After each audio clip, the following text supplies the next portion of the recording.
The character's butt is butts of certain, the butts of others. Lara's butt, protagonist's butt. Lara's butt is women's butt, men's butts. Butts, men's butts, butts, butt, butts, butts. This is what's important. Butts, men's butts, butt. She's back. That's right. Anita Sarkeesian is back to do an interview, a very important interview on ethics. That's right. She took time off from her expensive Moroccan vacations and not paying her employees to do an interview on ethics, which went exactly as you might expect. Now, the article itself is long and boring, filled with just your general, your common lies, but it had a large section of it dedicated to deplatforming and silencing critics, which is, of course, shocking. We had the opportunity to sit down with Anita Sarkeesian to talk about feminism, her role as a feminist media critic, and the challenges she's faced in her work, and, of course, ethics. Let's take a look at the replies. Anita Sarkeesian and ethics in the same sentence. Laugh. She does this yet doesn't pay her employees. My condolences. Did you ask her how she embezzled money while not paying people for working for her company? Did she pay her employees yet? You got finessed. Challenges. I'm baffled people still show interest in this person. She literally fought against ethics. Feminism was not only a good thing at one time, but necessary. These days, all it does is enslave women with promises of easy power. All they got to do is join the cult and become a victim. Women being strong is not their focus. The grifter is back to tell us how toxic we are. And it goes on and on. Speaking of ethics, why does she go on expensive holidays while workers have to set up GoFundMe accounts in order to survive? Lol ethics. Ethics, like this is like doing an interview with a polar bear on the subject of vegetarianism. This is why Anita has always treated her coworkers the way Anita's always treated her coworkers. The only thing she should be called is an anti-feminist. Challenges she's faced: being critiqued by every logical person on the internet and passing it off as harassment and hate. I mean, it goes on and on and on. So ethical, she was giving $200K to film 26-minute video series and then shot it, majority of it for free in the YouTube space. I mean, it goes on and on and on and on and on. To which she replies, when I talk about online harassment lately, I try to point out some of it isn't egregious violence or even against platforms' terms of service, but it is exhaustive dogpiling with conspiracy theories, lies, and disinformation. Responses to the tweet below is a perfect example. Roasts aren't acts of bad behavior. I mean, it's all the same thing. I mean, it's because of the way these type of things are framed with her in every single critique. Look, I've been on record, and I'm going to go on record again here, that I wish her all the best. I respect her hustle. The fact that she got this relatively unknown website to pay her money for an interview, good job. All right. The fact that Gen Con paid her $10,000 or $20,000 to show up at their event and have an audience of 11 people, good grift. I respect the player. You know what I mean? Like, don't hate the player.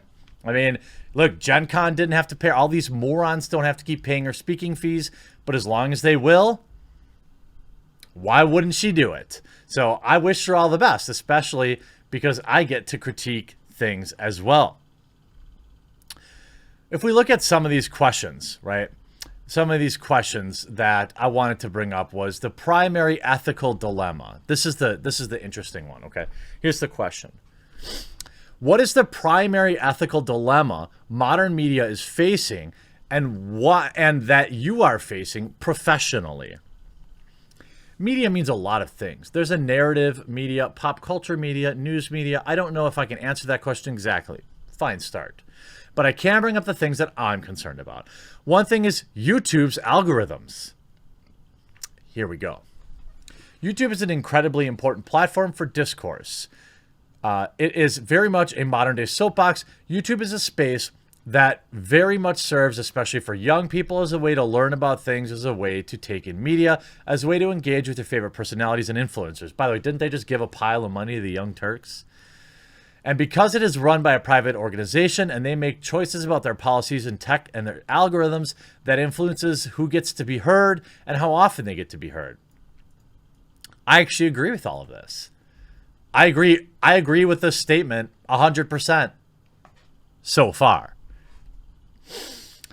The thing about YouTube is that they have algorithms that keep you on the site because that's a part of the business model. To keep you on the site, they feed you more and more extreme material. You're veering off the road here, Anita. Just, shake it off, slide back over into your lane. You're on a good roll here. You're on a good roll. You watch one of my videos, and it says, you like feminism? Here's a whole bunch of anti-feminist videos. Does it say that? Can you prove that? And also, it sounds like the algorithm is working as intended. It should be providing not just anti-feminism videos, but other pro-feminism videos. It should, in the perfect world, it will provide an even and balanced both sides of a particular topic. Sounds like what Anita wants is only more propaganda. You're going to love this. You can go very easily down that rabbit hole. But a more subtle example is that you might see let's say a video of Joe Rogan, and you're like, oh, cool, this guy's interesting. He interviews interesting people. And then you start to watch all of his programming, and you start to see who he brings on.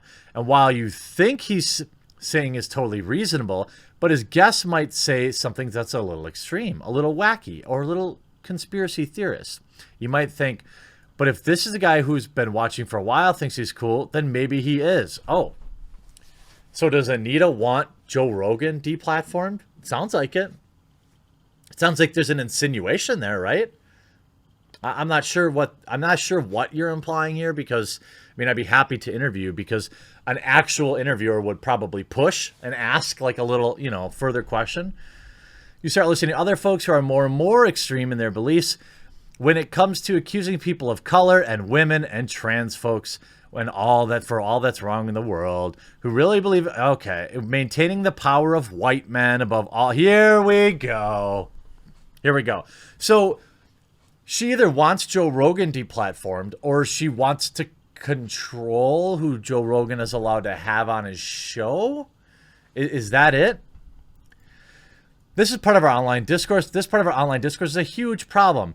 It's the right wing radicalizing, especially young men. This is obviously nothing that's ever been proven. And it also takes away any agency of people to be free thinkers and make up their own minds. The people that hold the same position that Anita does in this case think that you're an idiot. They think that because you watch a YouTube video, you're going to automatically agree with what it says.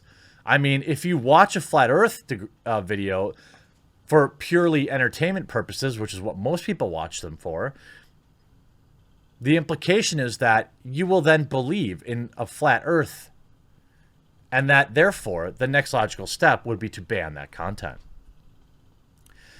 Well, these people are going to go and say they don't have a job. These people are going to say it's because of Mexicans are coming over and taking them. They don't have a girlfriend. It's because women are bees. And your boss is a woman. She must have hooked up with somebody to get in that position. Again, these are all ridiculous straw men with no examples. Like these really old oppressive narratives that are being used to explain what I think are probably really valid concerns for a lot of people living in the country today or globally in various ways. In terms of employment, in terms of wellness and satisfaction, oh my God, I see the word coming. It's coming. And all these other political issues, it's easy. It's taking people down a really terrifying path that leads to electing Trump. There it is. We've got it. Ding, ding, ding, ding, ding, ding, ding, ding. Okay. All right. All roads lead to Trump. That leads to massive online harassment campaigns, criticism for the rest of us. This leads to adoption of really dangerous ideologies, feminism. I believe there's no way YouTube doesn't know what's happening at this point. The information about how their algorithms work has been leaked internally from YouTube. And the thing is, it doesn't have to be terrible. There's lots of cool stuff. YouTube is revolutionary. I built my career on it. Now you built your career on being a victim. But it's also extremely dangerous. And when you think about who holds the power right now in our discourse, the far left media, it's very concerning. All this stuff around Facebook and elections and ads and Cambridge Analytica, it's all very concerning. Well, Anita, here's the thing. Nobody has to watch YouTube. I prefer to think that people aren't morons, but maybe that's one of those radical opinions that she's talking about. See, my viewers, I ask you to click the like button. I know you won't. I know 10% of people that might view my video. Look, here, watch. Let's do an experiment. Everybody who's watching this video, please click the like button. I'm asking. I'm begging. Let's see how many people do it. If it's not 100% of people that viewed it, well, then I guess there are some free thinkers out there. In fact, the majority of people don't do what you ask. And the idea that simply viewing a YouTube video is some sort of dangerous concept is the same type of thinking that led to book burning. But keep up with that hustle. I appreciate you. Please keep doing interviews like this so we get a chance to really put on display the way that people like you might be thinking, and that the true battle on YouTube is for as close to freedom of speech as we can possibly hope for. We see YouTubers getting deplatformed every day, and it's disgusting. But you stay and you fight while you promote alternative platforms, and that's the way you win. I hope you enjoyed this video. We'll talk to you again real soon.